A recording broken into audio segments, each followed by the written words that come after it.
Okay, folks, buckle up, because tonight we're diving into a theory that sounds insane at first until you start noticing the signs. What if the internet didn't evolve but was quietly replaced? And what if the version you're scrolling through right now isn't as alive as you think it is? Get ready for a wild ride. The internet died in 2016 and you didn't notice. Do you remember what the internet felt like before everything changed? Not quieter, it's louder than ever, but somehow emptier. Back then, it was chaos in the best way. Random videos going viral overnight. Comment sections that actually felt human. Weird, messy, unpredictable energy. You could feel people behind the screen. Then something changed. Not all at once. Not with a headline. Just a slow shift. Like walking into a room and realizing everyone stopped talking when you entered. Around 2016, the timelines got cleaner, smoother, more optimized, and a lot less real. Scroll today and look closely. The posts feel the same. The comments feel recycled. The arguments repeat like scripts. And sometimes it feels like there is no one really there. There's an idea quietly circulating online. Not a proven fact, not a confirmed event, just a theory that the internet didn't evolve, it was replaced. That somewhere between algorithms, bots, and artificial content, the human internet faded out. And what we're left with now is something else. A simulation of conversation, a loop of content talking to itself, a network that looks alive, but might actually be a graveyard. And the strangest part, you are still logged in. All right, so before we go full we're all alone on the internet mode, let's just ground this a little bit. This isn't a literal everything is fake claim. Nobody flipped a switch and replaced the internet overnight. But if you've been online long enough, you've probably noticed that shift. Something changed. The vibe, the energy, the weirdness. So what we're doing here is exploring that feeling. Where it came from, what might explain it, and maybe pushing it a little further than is strictly comfortable. Just for fun. And mild existential dread. The kill date, 2016 to 2017. If the internet did change, when did it happen? Because most people can't point to an exact moment. They just know something feels different. But when you start digging, a pattern begins to form. Around 2016 to 2017, multiple things happened at the same time. First, the major platforms changed how you saw content. Instagram moved away from chronological feeds. Twitter began prioritizing relevant tweets instead of recent ones. Facebook doubled down on algorithmic curation. What that means in simple terms is this. You stopped seeing what people posted and started seeing what the system wanted you to see. At the same time, 2016 was one of the most intense online years in history. The US election dominated global conversation. Political content exploded across every platform. Engagement became the most valuable currency on the internet. And platforms realized something important. Content that makes people emotional keeps them scrolling. So, the algorithms adapted, not to show you reality, but to show you what would hold your attention the longest. Over time, that creates something subtle and powerful. A shift from human expression to optimized output. Posts became more predictable. Conversations became more reactive. And everything starts to feel just slightly off. Not fake exactly, but curated. Filtered through invisible systems that decide what matters. And here's the strange part. Even though there are more people online than ever before, many users describe the same feeling. The internet feels smaller, more repetitive, more controlled. Almost like the wild, unpredictable web of the early 2010s was cleaned up or replaced. Not with something broken, but with something designed. This is where things get interesting, because none of this is actually controversial. The algorithm shift is real, it happened, documented, no mystery there. But what's fascinating is how that alone might explain the feeling people have. Like, imagine going from a chaotic street market to a perfectly curated shopping mall. Technically better, cleaner, more efficient, but also kind of soulless. So the question isn't, did the internet die? It's more like, did we optimize the life out of it? And if we did, what filled that gap? The bot invasion, hard numbers. So, if the internet changed, what filled the space? Because here's the uncomfortable truth. Not everything you interact with online is human. In fact, depending on the report you read, a huge portion of internet traffic isn't human at all. Cybersecurity studies over the past few years have consistently shown that automated traffic, bots, scripts, crawlers, can make up around 40 to 50% of all activity online. Now let that sink in just for a moment. Imagine walking into a stadium and half the seats are filled with something that isn't alive. Now bring that idea back to your feed. Every like, every comment, every trending topic, how much of it is real? Now to be clear, not all bots are sinister. Some are actually useful. Search engine crawlers, automated services, spam filters. But then there's another category. Accounts designed to simulate human behavior. Posting, commenting, arguing, agreeing, blending in. Now, during major global events, researchers have identified networks of automated accounts amplifying content at scale. Sometimes political, sometimes commercial, sometimes just engagement farming. And here's where it gets strange. These systems don't need to convince everyone. They just need to create the illusion of activity. Because once something looks popular, humans respond to it.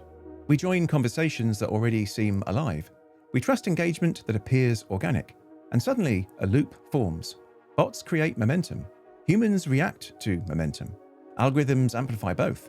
And somewhere inside that cycle, the line between real and artificial starts to blur. So, when you scroll and see a post with thousands of comments, you have to ask a very simple question. How many of those voices are actually there? How many are just echoes? Okay, well this part sounds a bit creepy, but it's actually very grounded. The bot numbers are real. That's not conspiracy territory, it's just how the internet works now. But I think where it gets interesting is the effect. Because even if only a portion of what you're seeing is automated, it can still shape the entire conversation. It's like walking into a party where half the people are actors. You'd still feel the vibe, even if it wasn't completely real. So the question becomes, are we reacting to people or to something that just looks like people? The zombie feed, the slop era. Now, take that idea and push it one step further, because it's not just about bots anymore. It's about content itself. Scroll through certain parts of the internet today, and you'll start to notice something strange. Images that feel slightly off. Posts that look familiar, but not quite right. Entire pages with hundreds of thousands of followers, but barely any real conversation. This is what some people have started calling the slop era. Low-effort, mass-produced content designed not to inform, not to entertain, but simply to exist. Just to fill space. You've probably seen examples. Bizarre AI-generated images that go viral for no clear reason. Pages posting endless recycled clips with vague captions. Comment sections filled with generic responses that don't quite connect to anything. And sometimes something even stranger. Accounts arguing with each other in ways that feel scripted, back and forth, predictable, endless. Not to persuade, not to communicate, just to generate engagement. Because engagement is currency. Clicks, views, comments. It doesn't matter why people interact, only that they do. So, the system feeds itself. Content generates reactions. Reactions generate visibility. Visibility generates more content. And over time, something subtle happens. The internet stops feeling like a place where things happen and starts feeling like a machine that produces things, constantly, relentlessly, without pause. And the more you scroll, the harder it becomes to tell the difference between something that was made by a person and something that was generated to look like it was. All right, this is where things start to feel a little uncanny, because I know you've seen this stuff, we all have. You're scrolling and suddenly it's like, what is this? A weird image, a strange caption, comments that feel like they were written by someone who almost understands humans, but not quite. And look, not all of this is bots or AI. Sometimes it's just people posting odd stuff. The internet has always been weird, but the scale is now different. It's like the internet figured out what gets attention, and now it's just mass producing it, which is efficient, but also slightly terrifying. The dark forest theory. So, if the open internet feels off, where did everyone go? Because here's the thing, people didn't disappear, they just moved. There's a concept borrowed from science fiction called the dark forest. The idea is simple. Imagine a forest at night. You can hear movement everywhere, branches snapping, leaves shifting. Something is out there, but you don't call out, because anything that hears you might not be friendly. Now, apply that to the internet. The early web felt like a crowded city square, loud, chaotic, full of voices. You could post something and strangers would jump in. Conversations felt spontaneous, messy, human. But over time, something changed. People became more cautious, more aware that anything they said could be amplified, misinterpreted, screenshotted, or targeted. Algorithms began surfacing content to massive audiences, not just friends, not just followers, everyone. And suddenly, the open internet stopped feeling like a safe place to just exist. So people adapted. They retreated, not offline but inward. Private group chats, Discord servers, closed communities, small circles where identity is known and trust is built. Places where conversations aren't performed, they're shared. Meanwhile, the public-facing internet kept growing louder. More content, more posts, more engagement. But something strange happened. The noise increased while the feeling of real presence decreased. It's like walking through a city where every screen is flashing, every speaker is playing something, but no one is actually there. Just signals, just movement, just activity. So now we have two internets, the visible one, loud, crowded, algorithm-driven, and the hidden one, quiet, private, human. And if that's true, then what you're scrolling through every day might not be where people are anymore. It might just be where everything else is left running. Right, this one hits a bit too close to home, honestly, because think about your own habits. Where do you actually talk to people now? It's probably not in public comment sections, it's DMs, group chats, private spaces. So yeah, the internet didn't empty out, it just split.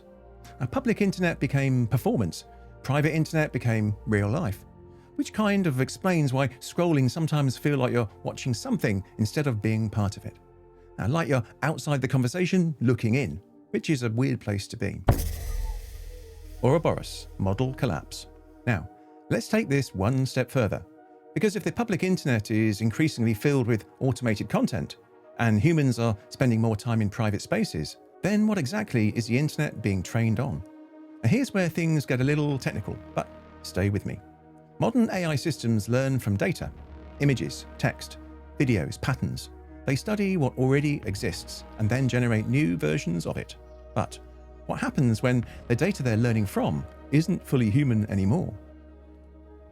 What happens when AI starts learning from content that was generated by other AI systems? And this is something researchers have begun to explore. And the results point to a concept sometimes called model collapse. Over time, if a system trains on its own outputs, the quality begins to degrade. Details get lost. Patterns become exaggerated. Errors compound. It's like making a photocopy of a photocopy over and over again. At first it looks fine, then slightly off, then distorted, then unrecognizable. Now, bring that back to the internet. If more and more content is being generated, reposted, remixed, and less of it originates from genuine human input, then the entire system starts feeding itself. An endless loop of content, built on content, built on content. And slowly, subtly, the signal gets weaker. The originality fades. Things start to feel repetitive, familiar, but hollow. And this isn't just theoretical. You can already see glimpses of it. Images that look almost right, but not quite. Stories that feel familiar, but slightly disconnected. Content that seems designed to mimic meaning rather than carry it. It's not broken, it's functioning exactly as designed, but the inputs have changed. And when the inputs change, the entire system shifts with them. So, now the question isn't just, is the internet still human? It's how much of it is learning from itself. Okay, well, this one sounds a bit sci-fi, but it's actually a real concern in AI research. Model collapse is a thing people are actively studying. And it makes sense when you think about it. If you only learn from copies, eventually you lose the original. It's like playing telephone with a machine. The message doesn't change, it drifts. Now, are we fully in that situation yet? Well, probably not, but you can see the early signs. And it raises a bigger question. If the internet becomes mostly generated content, where does new original human input come from? Because without that, everything starts to feel the same. The Holo net, the interface reality. Now, let's lean into the part that makes people uncomfortable, because everything we've talked about so far can be explained. Algorithms, bots, human behavior shifting over time. But there's another layer to this. Not proven, not confirmed, but discussed quietly. The idea that what you see online is not just content, it's curated reality. Think about your feed for a second. The posts that you see, the comments that you read, the people you interact with. You assume those are organic. That they appeared because real people posted them in real time, reacting to real events. But in reality, every major platform filters, ranks and selects what you see, not randomly, deliberately, based on engagement patterns, behavioral data and predictive modeling. Now here's where the theory begins. If platforms can decide what you see, they can also shape who you think you're interacting with, not necessarily replacing real people, but blending, amplifying certain voices, suppressing others, and in some cases, introducing automated ones into the mix. Not as obvious bots, but as accounts that behave just convincingly enough to feel real. Now again, this isn't about claiming everyone online is fake. That would be unrealistic. But it raises a more subtle question. What percentage of your online experience is authentically human versus constructed to keep you engaged? Because if your feed is optimized to hold your attention, then every interaction becomes part of that system, every reply, every argument, every like. And over time, it creates something that feels real, but is actually a carefully shaped interface, almost like a simulation layered on top of reality, not replacing it, but filtering it. So, when you scroll, you're not just browsing content, you're moving through a version of the internet that was built specifically for you. And once you realize that, it becomes very hard to unsee, because the question shifts. Not, is this real? But, is this what I was meant to see? Okay, all right, before anyone panics and throws their phone into the ocean, let's ground this just a little bit. Algorithms absolutely shape what you see. That's just how platforms work. The leap into, are people real, is where it gets spicy. I think the smarter way to look at it is this. You're not seeing the internet, you're seeing your version of the internet. And that version is optimized for engagement, not truth, not balance. So yeah, it can sometimes feel artificial. But it's less like a fake world and more like a very heavily edited one. Still weird though. The Solipsism Nightmare. Now we arrive at the part that lingers. The quiet thought that doesn't go away once it enters your mind. If the public internet is increasingly automated, if real people are retreating into private spaces, and if your experience is filtered through systems designed to maximize engagement, then what exactly are you looking at right now? Because here's the unsettling possibility. Not that the internet is fake, but that it feels populated while being strangely empty. Imagine posting something, a thought, a question, an opinion, and responses come in. Replies, likes, arguments, activity, engagement. But how many of those interactions are genuinely human? And how many are part of the system that keeps the machine running? You can't tell, not really. And that's where this discomfort begins, because humans are wired for connection. We rely on feedback to understand that we're being heard, that someone is on the other side. But if that feedback becomes indistinguishable from automation, then the entire experience shifts. You're no longer communicating, you're performing into a space that reacts, and that reaction may or may not be real. Now, take that idea to its extreme. If every timeline is personalized, if every feed is curated, if every interaction is filtered, then each person is effectively existing in their own version of the internet. Parallel experiences overlapping, but not identical. Which leads to a strange, almost philosophical question. When you're online, are you sharing a space with others, or are you alone inside a system that simulates the presence of others? Now, to be clear, this is not a literal claim. It's a thought experiment, but it explains something people have been feeling for years, that subtle sense that something is off, that the noise is there, but the presence isn't. Like shouting into a crowded room and hearing voices respond without ever seeing who's speaking. Okay, yeah, now this is the part where it gets existential real fast. But let's not spiral. You're absolutely interacting with real people online. That hasn't disappeared. What's changed is the certainty. You can't always tell anymore. And that ambiguity is what creates the weird feeling. It's like the difference between a live audience laugh and a laughter track. Both make noise, but only one feels grounded. So no, you're not alone on the internet, but it might feel that way sometimes. And honestly, that feeling alone is worth paying attention to. Wake up. So, where does that leave us? After everything we've explored, The shifting algorithms, the rise of automated traffic, the strange, hollow feeling of modern feeds, the quiet retreat of real people into smaller, private spaces. What are we actually looking at? Here's the honest answer. The internet didn't suddenly die one day. There was no switch flipped in 2016 where everything changed overnight. What happened was slower, layer by layer, system by system. The internet evolved, optimized for scale, optimized for engagement, optimized for efficiency. And somewhere in that process, something human got diluted. Not erased, not gone, just harder to find. Because the truth is, the internet is still full of people. They're just not where they used to be. They're not always in the comments, not always in the public feeds, not always visible. They're in smaller spaces now, quieter spaces, places where conversation feels real again, which means the idea that the internet is dead might not be literal, but it feels true. Because the version we used to know, the chaotic, messy, unpredictable web, that version's gone, replaced by something more controlled, more structured, more artificial. And once you notice that shift, it changes how you see everything. The endless scrolling, the repeated content, the conversations that feel just slightly off. You start to realize you're not just using the internet, you're navigating it carefully. And maybe that's the real takeaway. Not fear, not paranoia, just awareness. Because at the end of the day, the most real thing you have is not your feed, it's the people you can actually talk to. The conversations that aren't filtered, the moments that don't need an algorithm to exist. So maybe touch grass isn't an insult. Maybe it's a reminder to step outside the system, even just for a moment. Because no matter how advanced the digital world becomes, reality still exists without it. And that's something worth holding on to. Because if the internet really has changed, then maybe the most important thing you can do is remember what it felt like before. And make sure you don't lose that completely.